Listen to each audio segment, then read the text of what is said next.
நமஸ்காரம். காந்தாரா தமிழ் நேயர்களுக்கு வேங்கடம் ராம்நாராயண் அன்பு கலந்த வணக்கங்கள்.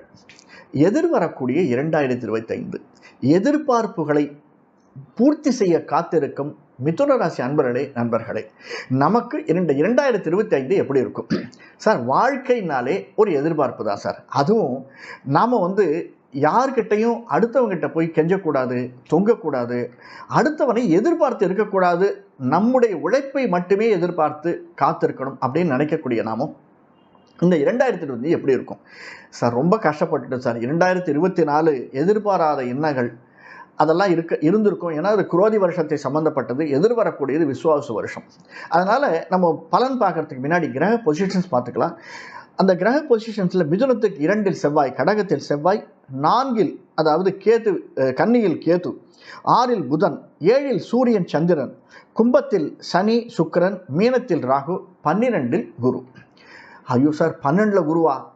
சில பேருக்கு 12 குருனாலே கொஞ்சம் பகீர்னு ஆகிடும். கவலைப்படாதீங்க. 12 குரு இருக்கிறதும் ஏற்றம் தான்.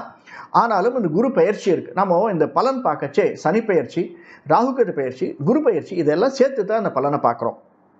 அதனால் எதிர்வரக்கூடிய நமக்கு 2025 குரு பயிற்சி சாதகமாக அமையும். 12 இருந்த குரு நமக்கு, அதாவது மிதுனத்திற்கு வருகிறார். மிதுனத்துக்கு வர்றதுனால குருவினால் ஏற்பட்ட சின்ன சின்ன சிக்கல் அப்படின்னா என்னென்ன, கொஞ்சம் மருத்துவ செலவு இருந்திருக்கும். நம்முடைய ஒய்ஃபோ அல்லது கணவனோ அல்லது அவர்களுடைய உறவினர்கள் சம்பந்தப்பட்ட செலவுகள் இருந்திருக்கும். அல்லது நமக்கே சின்ன சின்ன நல்ல செலவுகள் இருந்திருக்கும். அதை பற்றி பார்ப்போம். அப்படி செலவுகள் இருந்ததுன்னா இப்போ கொஞ்சம் வரவு அதிகமாக இருக்கிறதுக்கு சான்ஸ் இருக்குது. ஏன்னா 7ஆம் பார்வையாக குரு நம்முடைய 7ஆம் வீட்டை பார்க்கறதுனால அது தன்னுடைய வீடு வேறு, குருவினுடைய சொந்த வீடு. அதனால் அந்த வீட்டு ஏற்றம் தரக்கூடியதாக இருக்கும். இருந்தாலும் முதல் 3-4 மாதங்கள் கிட்டத்தட்ட ஜூன் வரைக்குமே வச்சுக்கலாம், கொஞ்சம் இதே மாதிரி தான் போகும். ஜூனுக்கு அப்புறமாக நமக்கு வரக்கூடியது செகண்ட் ஹாஃப்னு சொல்கிறோம் இல்லையா, 2025 எதிர்பாராத ஏற்றம். எழுதி வச்சுக்கோங்க, மிதுன ராசிக்கு எதிர்பாராத ஒரு ஏற்றம். எதிர்பாராத ஏற்றம்னா ஒரு 2-3 விஷயம் சொல்கிறேன். ஒன்று, வீடு வாங்குவதற்கு சாத்தியக்கூறுகள், முயற்சி எடுக்கணும். அடுத்தது, வெளிநாடு செல்வதற்கு சாத்தியக்கூறுகள். 2வது. 3வது, ஒரு ஆண் நிறைய இருக்கணுமோ, நமக்கு உலகத்துக்கு பிரபல்யமாகணும் அப்படின்னா அந்த மாதிரி செய்யக்கூடியது. ஒரு உலகத்து பிரபல்யமாகணும்னா இப்போ சாதாரண மனுஷனாக இருந்தால் ஒரு எலெக்ஷன்லன்னா எம்எல்ஏ ஆகலாம், உலகத்துக்கு தெரிஞ்சிடும். அந்த மாதிரி நம்மால் எப்படின்னா, ஒரு சாதாரண கிளார்க்காக இருப்போம் சார். நாம் நம்ம ட்ரான்ஸ்ஃபர் வேணும்னு கேட்டிருப்போம். அது கவர்மெண்ட்லேயே ஆகட்டும், பர்சனலாக ஒரு ப்ரைவேட்லேயே ஆகட்டும். திடீர்னு இந்த இடத்துல ஏரியா மேனேஜராக இருக்குது, போறியான்னு கேட்பாங்க. நமக்கு அந்த இடத்துல சிக்கல் இருக்குது. ஏன்னா வீட்டை விட்டு பிரியணும், அந்த ஒரு சூழ்நிலை இருக்குது. ஆனால் நம்ம போனோம்னா ஒரு ஏரியா மேனேஜராக பல பேருக்கு நம்ம தெரியும், பைசா வரும்.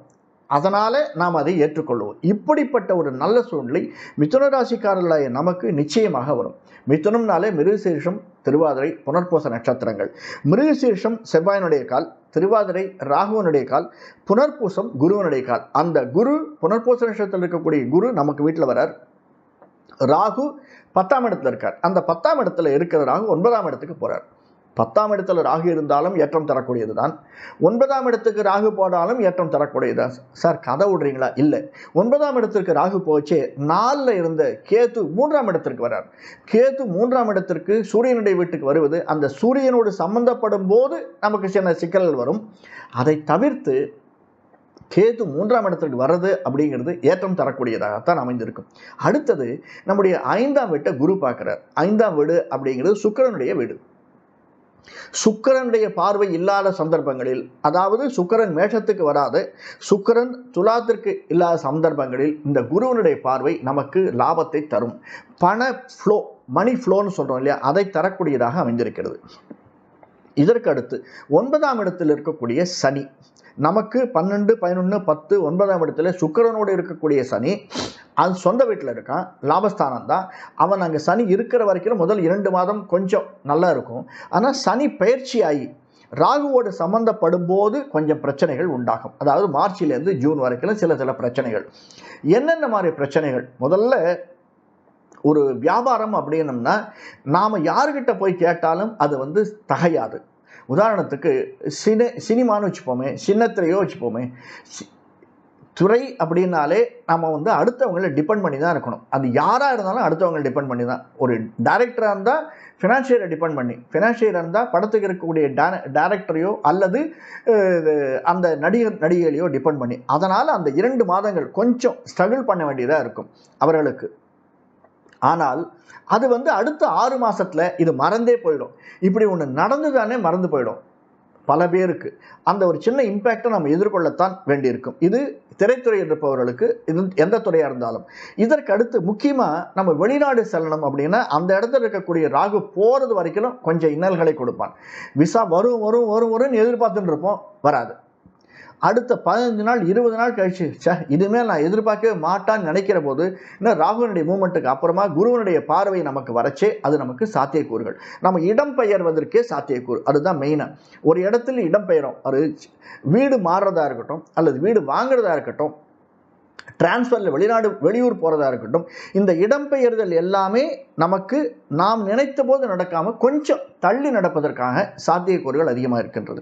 இதற்கடுத்து முக்கியமாக நம்ம பார்க்கணுன்னா விவசாயம் அல்லது நீர் நிலம் சம்பந்தப்பட்ட தொழில் செய்யக்கூடியவர்கள், construction business, real estate business, இதில் இருக்கக்கூடியவர்கள், இந்த பிஸ்னஸ் செய்பவர்களுக்கு நிச்சயமாக, ஏன்னா அது கொஞ்சம் சிக்கல் இருக்கும். சிக்கல் இல்லாமல் வாழ்க்கையே கிடையாது, பிரச்சனை இல்லாமல் ஏற்றம் கிடையாது. அந்த சிக்கல்கள் வரும், ஆனால் சாத்தியக்கூறுகள் குறைச்சலாக தான் இருக்கும். சிக்கல் வரும்னா இவர்களுக்கு எப்படிப்பட்ட சிக்கல் வரும்னா, எதையாவது தேவையில்லாமல் ஒரு கையெழுத்தை போட்டு அதனால் நம்மளுடைய ப்ராஜெக்டோ அல்லது லைஃபோ அல்லது வேறு ஏதோ ஒன்று இழுத்துட்டு போகிறதுக்கு, லாங்விட்டி கொண்டு வரதுக்கு சான்சஸ் அதிகமாக இருக்குது சார் மிதுன ராசிக்காரர்கள். அதர்வைஸ் எந்த ஒரு தொழில் செய்தாலுமே இந்த 2025 என்பது சனி பயிற்சியாக இருந்தாலும், குரு பயிற்சியாக இருந்தாலும், ராகுகேது பயிற்சியாக இருந்தாலும் நமக்கு மிக மிக ஏற்றத்தை தரக்கூடிய, நல்ல மணி ஃப்ளோ தரக்கூடியதாகத்தான் அமைந்திருக்கிறது. வியாபாரம் அப்படின்னு நாம் எதிர்பார்த்தாலே அதற்கு வரக்கூடிய சிக்கல் நம்ம எதிர்பார்த்து தான் இருக்கோம். ஆனால் எதிர்பாராத ஒரு மணி ஃப்ளோ, உதாரணத்துக்கு சொல்லணும்னா ஒரு பெரிய கார்பரேட்டில் ஒர்க் பண்ணிட்டு இருக்கோம்.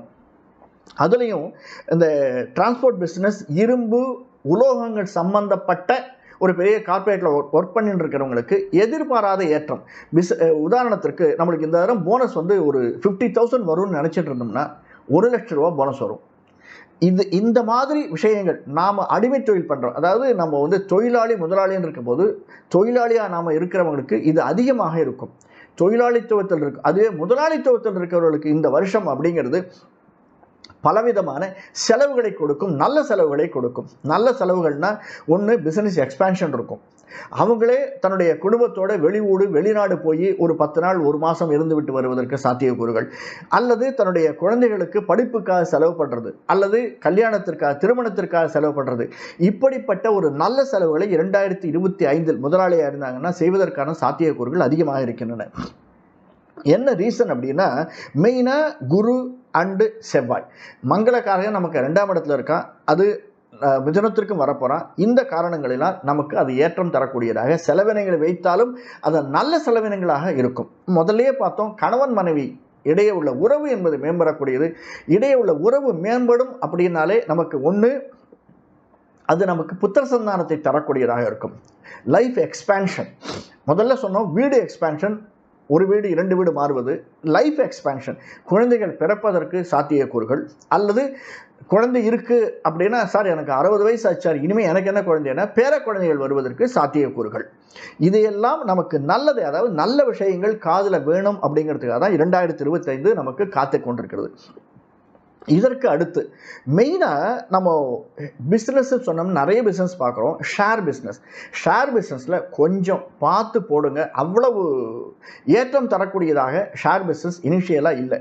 ஏன்னா சனி சுக்கிரன் சேர்ந்தது, திடீர்னு ஒரு லாபம் வரும். அடுத்து பார்த்தா ராகுவோட சேர்ச்சை அது வந்து கீழே போகும்.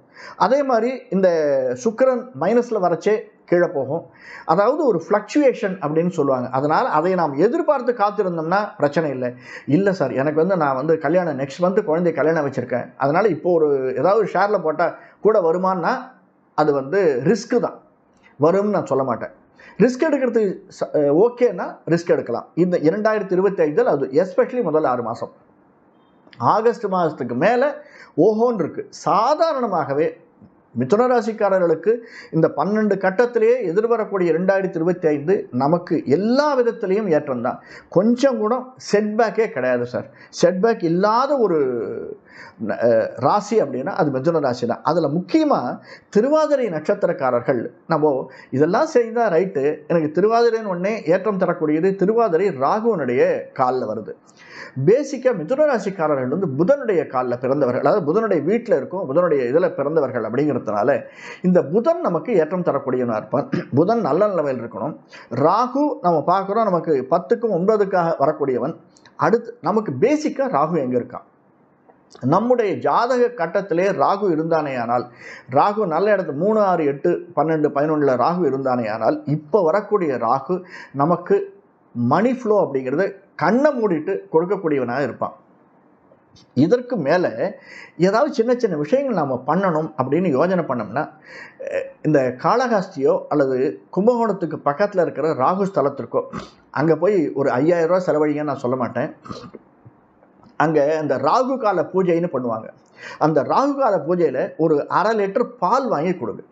இருந்து அந்த பூஜையை கொஞ்சம் டிஸ்டன்ஸில் இருந்தாவது அந்த பூஜையை பார்த்துட்டு வாங்க, அது போகிறோம். இந்த மாதிரி நாம் ஒரு செயல் செய்கிறோம், வீடு வாங்கணும் அல்லது ஒரு ப்ராஜெக்ட் ஒன்று ஆரம்பிக்கிறோம், இல்லது 2வது பிஸ்னஸ் எக்ஸ்பேண்ட் பண்ணுறோம். இந்த மாதிரி ஒரு முக்கியமான சந்தர்ப்பங்களில் இந்த சின்ன விஷயத்தை நாம் பண்ணினோம்னா நல்லதொரு பலன் நமக்கு இருக்குது. கிட்டத்தட்ட ஒரு 2-3 முறை நம்ம போய் பண்ணிட்டு வந்தோம்னா அது கேப் போட்டு கூட பண்ணலாம்.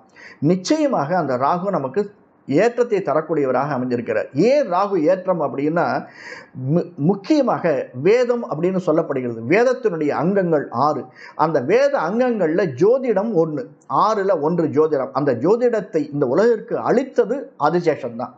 அதனுடைய அம்சமாக விளங்குவது தான் ராகு கேது. அதனால் ராகு கேது கொடுக்கணும்னு நினச்சிட்டாங்கன்னா யாராலையுமே தடுக்க முடியாது. குருவாக இருந்தாலும் சனியாக இருந்தாலும் தடுக்க முடியாது. இது முதல்.